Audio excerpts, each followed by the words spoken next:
वंदे मातरम। देवी और सज्जनों, ladies and gentleman, boys and girls, नमस्कार। आज कारगिल दिवस, तो बात कारगिल युद्ध की है। बहुत लोगों ने बताया, आगे भी होनी चाहिए, लेकिन मैं कारगिल युद्ध की बात तो करूंगा, लेकिन युद्ध की बात नहीं करूंगा। आज आपसे कारगिल युद्ध के कारण की बात करूंगा, क्योंकि वो कारण वो है जिसके कारण दुनिया में अब तक जितने भी युद्ध हुए हैं वो इसी कारण से हुए हैं, और आगे भी जितने भी युद्ध होंगे वो सिर्फ इसी कारण से होंगे। और अगर हम ये कारण समझ गए और इसको सुलझा लिया तो हम दुनिया में, विश्व में, अपने पारिवारिक जीवन में, व्यक्तिगत जीवन में सदैव सुख शांति से रह सकते हैं। तो प्रारंभ करता हूं मैं कारगिल की एक घटना से।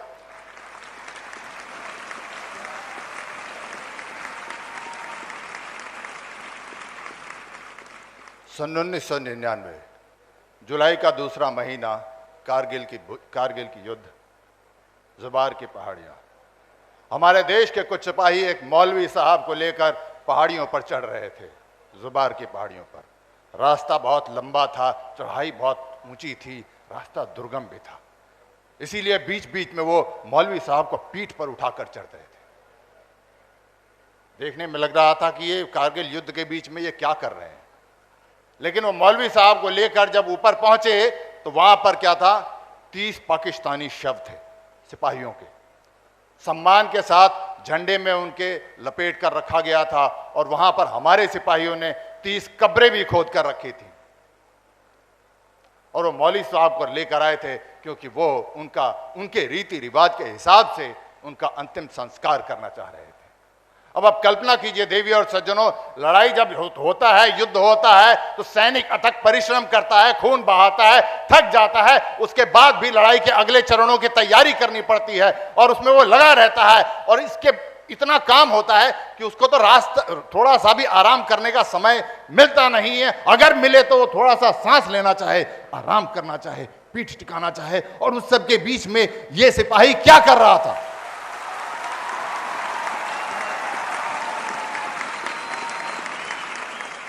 और उस सब के बीच में हमारे सिपाही ये काम कर रहे थे, इनको लेकर ऊपर जा रहे थे।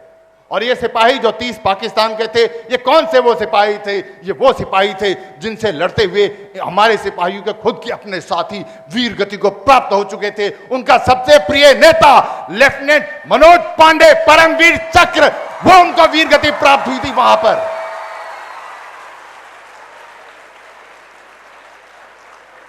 और उन सिपाहियों के सम्मान हमारे सिपाही कर रहे थे जिन्होंने इनके साथियों को मारा, जिन्हें लेफ्टिनेंट मनोज पांडे, जिनके कारण वीर गति को प्राप्त हुए, उसका सम्मान कर रहे थे। आप समझ सकते हैं देवी और सज्जनों, बता सकते हैं कि हमारे सिपाही ये कर क्या रहे थे। उसको अगर एक शब्द दिया जाए तो वो हमारे सिपाही वहां पर धर्म का निर्वाह कर रहे थे।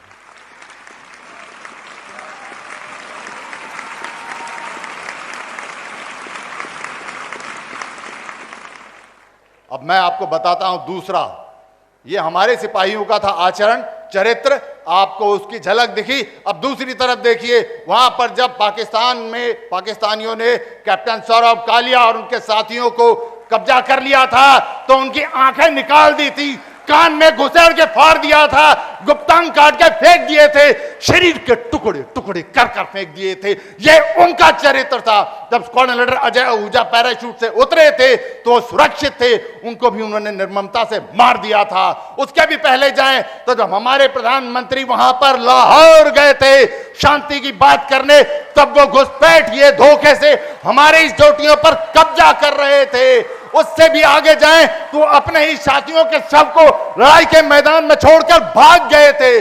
कर क्या रहे थे पाकिस्तानी? जो वो कर रहे थे उसको अधर्म कहते हैं। भारतीय सिपाही अपने धर्म का निर्वाह कर रहे थे, और पाकिस्तान के सिपाही, पूरा पाकिस्तानी राष्ट्र प्रतिबिंब है अधर्म, अधर्म और सिर्फ अधर्म का।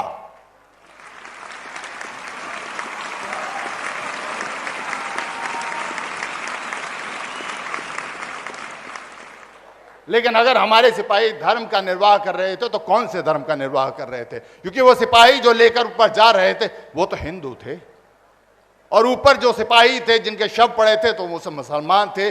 जिस प्रक्रिया और रीति रिवाज का पालन करने के लिए पूरा दिन उन्होंने मेहनत की वो इस्लामिक प्रक्रिया थी, तो फिर हमारे ये सिपाही कौन से धर्म का निर्वाह कर रहे थे? ये शब्द है, विचार कीजिएगा देवी और सज्जनों। अभी थोड़ी देर के लिए ताली मत बजाइएगा, अब जो मैं बोल रहा हूं उसको ठीक से समझिएगा, क्योंकि देवी और सज्जनों, ladies and gentleman, in the entire world there is no other word which has been misunderstood the way the word dharma has been. धर्म को जिस तरीके से गलत समझा गया है, समझाया गया है गलत नियत के साथ, उतना शायद दुनिया में किसी शब्द को नहीं समझा गया है। क्योंकि धर्म का हिंदू से, मुसलमान से, ईसाई से कोई लेना देना है ही नहीं। हमारे इतिहास में अगर आप पुरानी कहानी पढ़ते होंगे, हमारे देश में पुरानी कथाएं सुनते होंगे तो सुनते होंगे कि अमुक राजा था, अमुक व्यक्ति था, बड़ा सदाचारी था, परोपकारी था, तो बोले बड़ा धर्मवान व्यक्ति था वो। और अगर कोई अत्याचारी था, दुराचारी था, तो बोलते हैं बड़ा अधर्मी था वो। क्या कहना चाह रहा हूं मैं कि धर्म शब्द का अर्थ ईश्वर के नाम का चयन और उसके आराधना की पद्धति के चयन से कोई लेना देना नहीं है।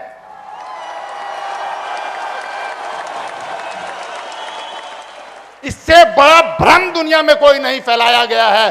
और मेरे यहां पर खड़े होकर बात करना सार्थक हो जाएगा अगर आप अपने मस्तिष्क से, दिले दिमाग से यह भ्रम हमेशा हमेशा के लिए निकाल दीजिए कि धर्म का कोई आस्था से संबंध है।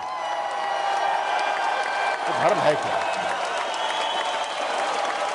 देवी और सज्जनों, धर्म सिर्फ ब्रह्मांड का वो नियम है, ब्रह्मांड का वो नियम जिसके अंतर्गत पूरी सृष्टि की रचना हुई है, वो नियम जिसके अंतर्गत पूरी सृष्टि का संचालन होता है, पृथ्वी का निर्माण हुआ है, इस पर जितने जीव हैं उसका निर्माण हुआ है, हमारा निर्माण हुआ है, अणु अणु जो चलता है वो उसी ब्रह्मांड के नियम के साथ चलता है। अगर आप में ईश्वर का विश्वास है तो आप जो चाहे नाम ले दीजिए, ना विश्वास हो तो शुद्ध मात्र उसको शुद्ध विज्ञान समझिए, लेकिन धर्म का मतलब सिर्फ यही है, इसके अतिरिक्त तो और कुछ भी नहीं है।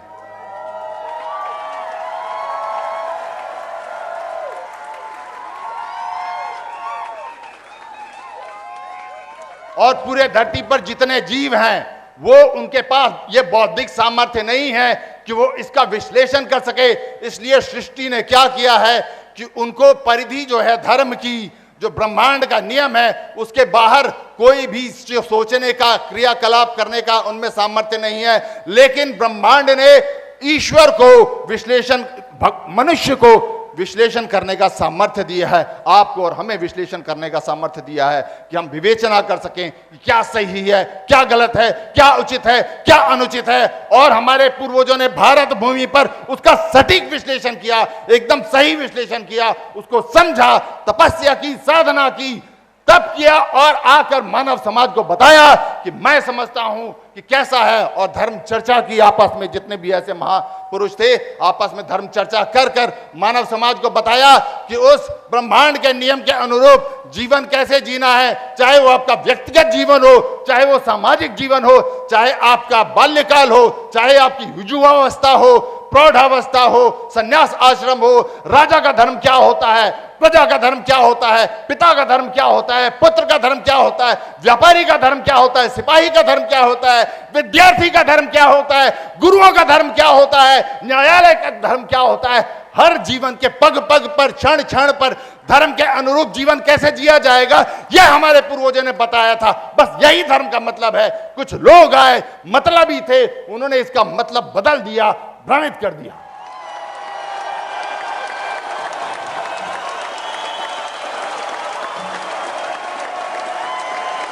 और अब वो बात जो मैं बता रहा हूं कि कारगिल युद्ध से अब सीख सकते हैं।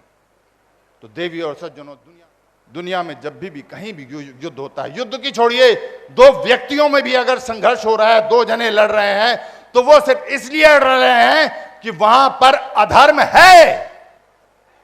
एक व्यक्ति गलत कर रहा होगा, एक चोरी करने आया होगा, दूसरा चोरी करने से रोक रहा है, इसीलिए लड़ाई हो रही है। वहां पर अवश्य अधर्म है। या हो सकता है दोनों अधर्मी हो, दोनों डाकू हो, लूट कर मार लाए हैं, कौन कितना लेगा उसके लिए लड़ रहे हैं। लेकिन अगर युद्ध हो रहा है, लड़ाई हो रही है, तो वहां अधर्म विद्यमान है। इसीलिए दुनिया में अब तक जितने भी युद्ध हुए हैं वो उसका कारण यही है कि वहां पर अधर्म हुआ था और कोई कारण नहीं हो सकता है। रामायण इसलिए हुआ था कि रावण ने अधर्म का मार्ग अपनाया था, महाभारत इसलिए हुआ था क्योंकि दुर्योधन ने अधर्म का मार्ग अपनाया था, और हिटलर ने अधर्म का मार्ग अपनाया था, औरंगजेब ने अधर्म का मार्ग अपनाया था, बाबर ने अपनाया था। जिसने जहां जहां तक दुनिया के पूरे इतिहास में जब भी अधर्म का मार्ग अपनाया है, संघर्ष हुआ है, टकराव हुआ है, लड़ाई हुई है, शांति भंग हुई है।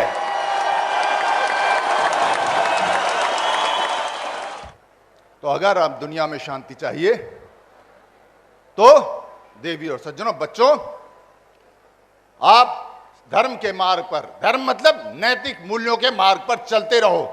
जब तक चलोगे शांति रहेगी, विकास होगा, और शांति रहेगी तो हम आगे बढ़ सकते हैं। अगर हम लड़ेंगे तो कुछ नहीं हो सकता। ये हॉल इतना खचाखच भरा है, मान लीजिए कि कोई सुनामी ऐसा कुछ आपदा आती है और बोला जाता है कि हॉल बंद हो जाएगा और अगले 10 दिन तक हम यहीं रहेंगे। लेकिन अगर हम सब के सब धर्म के मार्ग पर रहें, थोड़ा बहुत खाने का सामान हो तो हम 10 दिन बिल्कुल शांति के साथ काट देंगे। लेकिन इस पूरे हॉल में सिर्फ 2 व्यक्ति हो और खाने का सामान भी भरपूर हो, हर चीज भरपूर हो, और 2 दिन के लिए छोड़ दिया जाए उनको सिर्फ, या 1 दिन के लिए भी छोड़ दिया जाए, और उसमें से एक अधर्मी होगा तो वो दोनों लड़ते हुए दिखेंगे।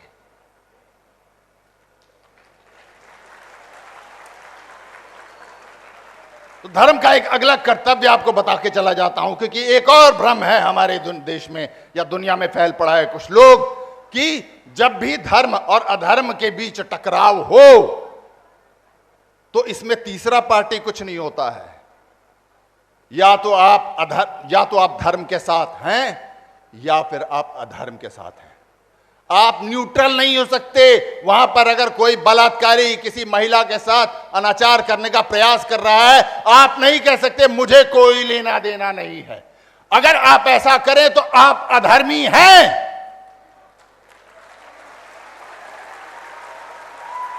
So get that damn thing out of your head that you can be neutral. Either you are right or either you are wrong. That's it. And if you are not right, then you are definitely wrong. So please stand up and fight whenever you see there is a wrong thing happening. Please stand up and raise your voice whenever you see a wrong thing happening.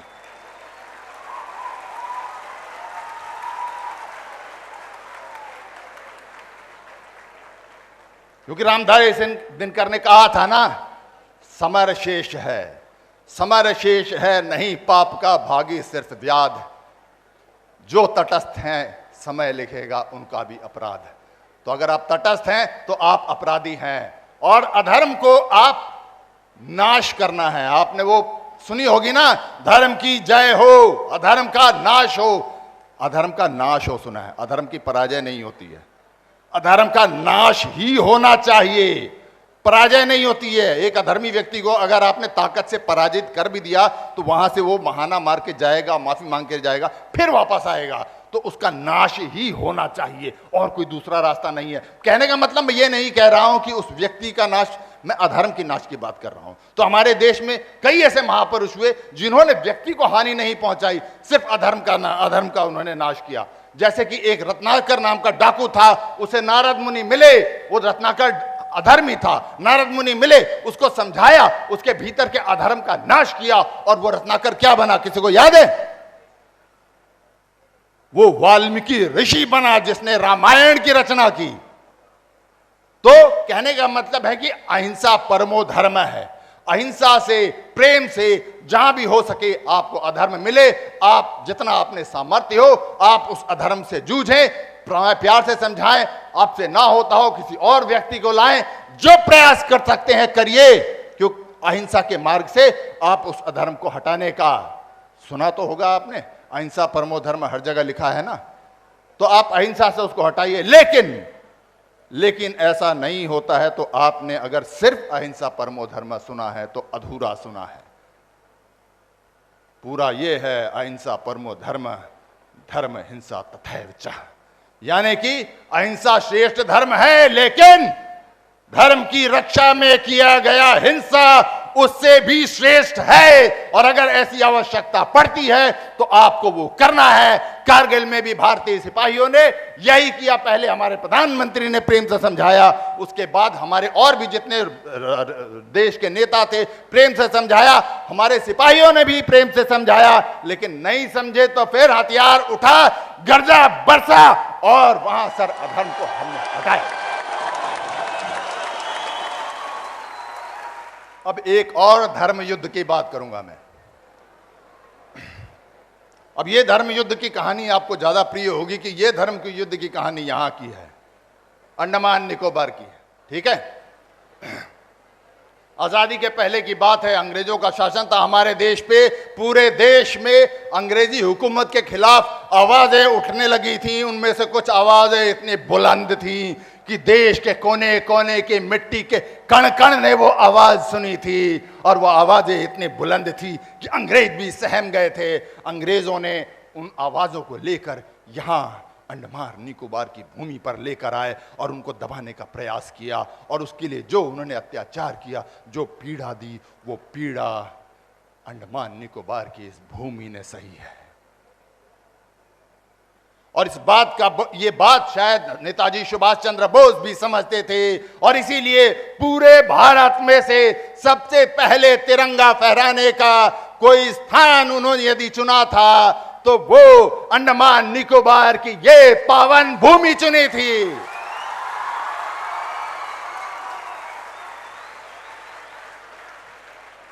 उनको बोध था हमारे यहां पर किए गए बलिदानियों के बलिदान का। वो बलिदानी जिन्होंने अपने जीवन का एक पूरा कई वर्ष, कईयों ने तो पूरा जीवन काल का प्रत्येक वर्ष का प्रत्येक दिन, प्रत्येक पहर, सूखा गला भूखा पेट, सूखा गला भूखा पेट, नंगी पीठ पर पड़ता चाबुक, चिलचिलाती धूप और उन घावों से बहता खून और धूप से बहता पसीना उस घावों से गुजरता हुआ, और नमक भरी हवा भी उन घावों से गुजर रही थी।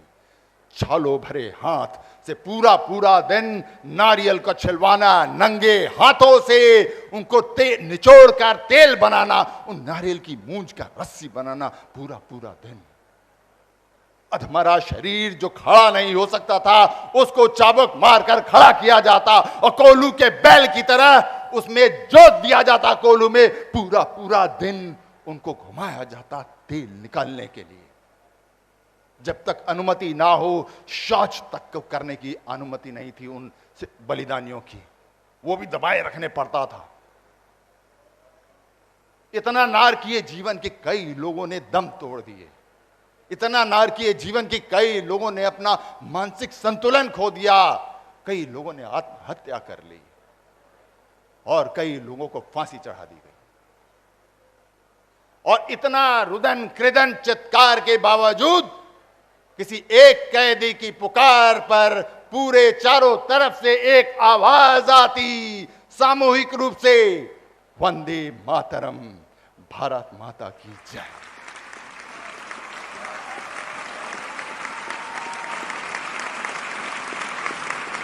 और ये वो कैदी था जिसको अंग्रेज सबसे बड़ा खतरा समझते थे। ये वो कैदी था जिसको सेल्यूलर जेल के सबसे ऊपर वाली मंजिल के आखिरी कोने के सेल में डबल ग्रिल, डबल सलाखों वाली दरवाजे लगाकर उसको रखा था। नाम सावरकर, विनायक दामोदर सावरकर पूरा नाम सुना तो होगा, शेर का नाम आपने सुना जरूर। अब इसी कारण से मैं यहां पर आज अपने आप को कृतज्ञ महसूस कर रहा हूं कि इस भूमि पर खड़ा होकर मुझे बोलने का अवसर मिल रहा है। इस बलिदानी भूमि, इस पुण्य भूमि पर वंदन करता हूं मैं, इस भूमि का वंदन करता हूं मैं आपका, क्योंकि आप इस भूमि के संतान हैं।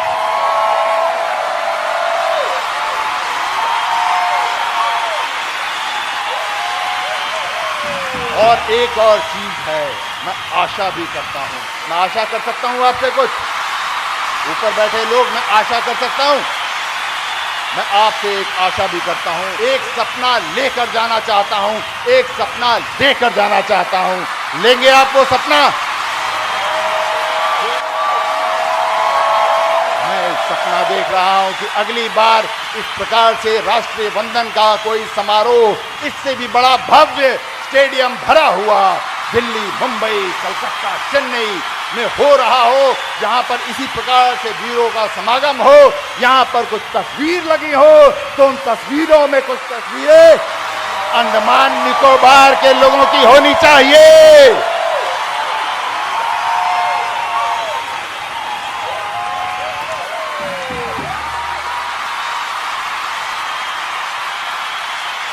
मैं सपना देखता हूं कि अगली बार कभी कल राष्ट्रपति भवन में या राजपथ पर किसी शूरवीर योद्धाओं का सम्मान हो रहा हो, उन्हें शौर्य चक्र मिले, कीर्ति चक्र मिले, महावीर चक्र मिले या परमवीर चक्र मिल रहा हो, तो उन सिपाहियों में से कुछ सिपाही अंडमान निकोबार के होने चाहिए।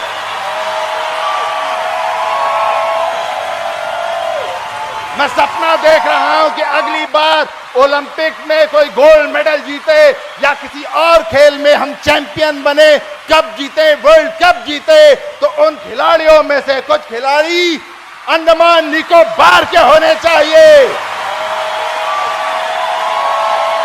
मैं सपना देख रहा हूं कि अगली बार इसरो जब कोई मंगलयान, बृहस्पति यान, सूर्ययान, कोई ऐसा अभियान लॉन्च करे, तो उन वैज्ञानिकों के दल में या प्रोजेक्ट डायरेक्टर या खुद इसरो का चीफ अंडमान निकोबार का होना चाहिए। मैं सपना देख रहा हूं कि चाहे वो कृषि का क्षेत्र हो, विज्ञान का क्षेत्र हो, समाज कल्याण का क्षेत्र हो, कला का क्षेत्र हो, कोई भी क्षेत्र हो, जब इस देश में उनमें श्रेष्ठ लोगों का नाम लिया जाए, तो उन नामों में से कुछ नाम अंडमान निकोबार के होने चाहिए। मैं सपना देख रहा हूं कि अगली बार जब केंद्र में कोई मंत्रिमंडल का गठन हो, तो वहां कोई रक्षा मंत्री हो, कोई वित्त मंत्री हो, कोई विदेश मंत्री हो, कोई प्रधानमंत्री हो या स्वयं राष्ट्रपति हो, तो वो अंडमान निकोबार का होना चाहिए। और जब भी ऐसा होगा प्यारे बच्चों, यकीन मानो देश के किसी कोने में बैठा मैं, जब भी मुझे अगर आपने ये अवसर दिया मेरे जीवन काल में, देश के किसी कोने में बैठा मैं खुशी के आंसू लिए, सीना गर्व से चौड़ा किए, अकेला तालियां बजा रहा हूं।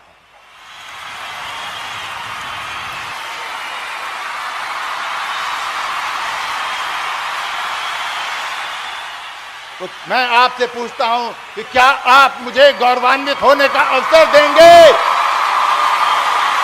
क्या आप मुझे गौरवान्वित होने का अवसर देंगे? क्या आप अपने माता पिता को गौरवान्वित होने का अवसर देंगे? क्या आप अपने गुरुजनों को गौरवान्वित होने का अवसर देंगे? क्या आप अंडमान निकोबार की इस भूमि को गौरवान्वित होने का अवसर देंगे? क्या आप भारत माता को गौरवान्वित होने का अवसर देंगे? प्रतीक्षा करूंगा मैं उस पल का। देवी और सज्जनों, प्यारे बच्चों ने इंतजार रहेगा मुझे। वंदे मातरम, जय हिंद, भारत माता की, भारत माता की, भारत माता की, जय मां भारती।